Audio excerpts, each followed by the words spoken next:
So this is a comment I got in response to a video I posted about Elon Musk's disinformation campaign about COVID. And it's telling me that there's more people that are dying from COVID that are vaccinated rather than those that are unvaccinated. So I thought I would address it. Let's get into it, shall we? So while I'm obviously just an idiot, I'm going to try to explain it to you the way I used to do when my daughters were 4 with drawings.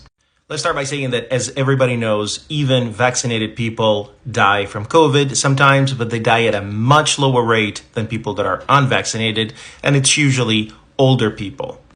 But if I look at sheer numbers, as the number of vaccinated people among Americans grows, so do the numbers of people that die from COVID, even though they're vaccinated. Let's use that as a baseline logic.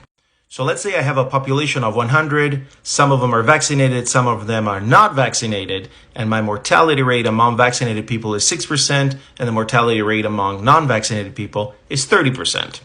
Now, when my population of vaccinated and unvaccinated is split evenly, I'll have 50 people who are vaccinated and 50 people who are unvaccinated. With a mortality rate of 6% among the vaccinated, the people who have taken the vaccine and die is equal to 3, and with a mortality rate of 30% among the unvaccinated, the number of people that die without taking the vaccine is equal to 15.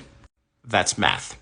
But when this side of the population, the number of vaccinated people, increases, so does the sheer volume of people who are dying from COVID, even though they're vaccinated. And that's what's happening now in the United States. Most Americans are vaccinated, and up to 95% of people that are 65 years of age or older are vaccinated. I'll show you what I mean.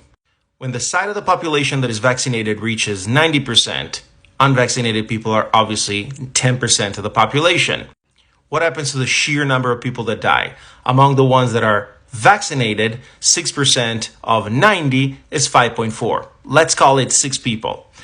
On the other side, I have a mortality rate of 30%, but only 10 people, so only 3 people will die among the unvaccinated. So 5.4 versus 3. You see, while the mortality rate doesn't change, because it's still better to be vaccinated than non-vaccinated, when you reach such a huge population of vaccinated people, the numbers can be exploited to convince the less informed people, let me say, that vaccination is bad. And I hope this old idiot was able to teach you something.